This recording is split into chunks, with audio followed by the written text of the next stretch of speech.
સમોસા બનાવવા માટે આ રીતનો મેં લોટ બાંધેલો છે. આમાં મેં મેંદાનો લોટ લીધેલો છે. તેમાં મેં નમક, ઘીનું મોઈલ, થોડો અજમો અને થોડું ગરમ પાણીથી બાંધેલો છે અને આવી કન્સિસ્ટન્સી રાખેલી છે.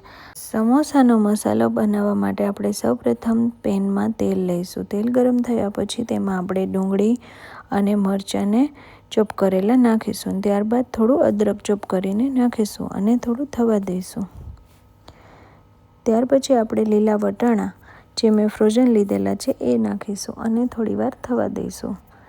ત્યાર પછી તેમાં આપણે થોડું નમક સ્વાદ અનુસાર નાખીશું અને પછી મેં એના માટે એક સમોસાનો તૈયાર મસાલો કર્યો છે.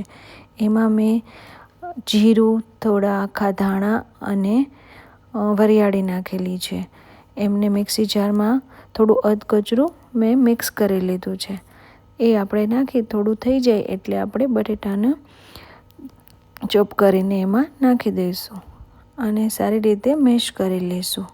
બટેટા સરસ એકબીજાને મેશ થઈ જાય પછી થોડો ગરમ મસાલો નાખી અને થોડું ચલાવતા રહીશું એટલે પેન છે એ મસાલાને છોડી દેશે.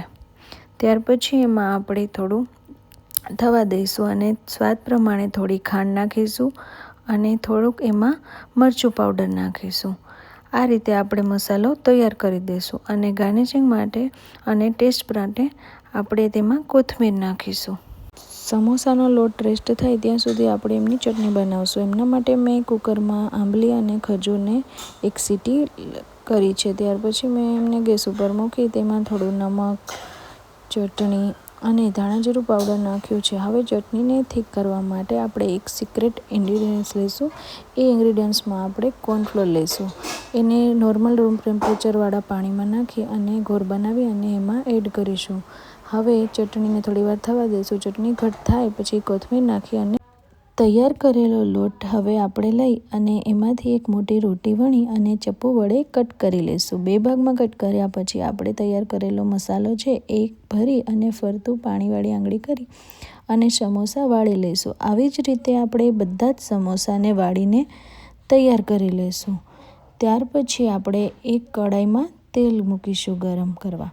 તેલ ગરમ થયા પછી આપણે જે સમોસા વાળીને રેડી કર્યા છે એ એકદમ ગોલ્ડન બ્રાઉન અને ક્રિસ્પી થાય ત્યાં સુધી તળવાના છે. તમે જોઈ શકો છો મેં એકદમ ગોલ્ડન બ્રાઉન તળી લીધા છે બધા જ સમોસા. ત્યાર પછી આપણે એક ટિશ્યુ પેપર લઈ અને તેમાં બધા સમોસા કાઢીશું જેથી ઓઇલ છે એ હવે તૈયાર છે આપણા ગરમા ગરમ સમોસા જે મેં ચટણી અને મરચાં સાથે સર્વ કર્યા છીએ. એ આપણે અત્યારે ચોમાસાની સિઝનમાં ખાવામાં બહુ જ મજા પડી જાય છે. તમે પણ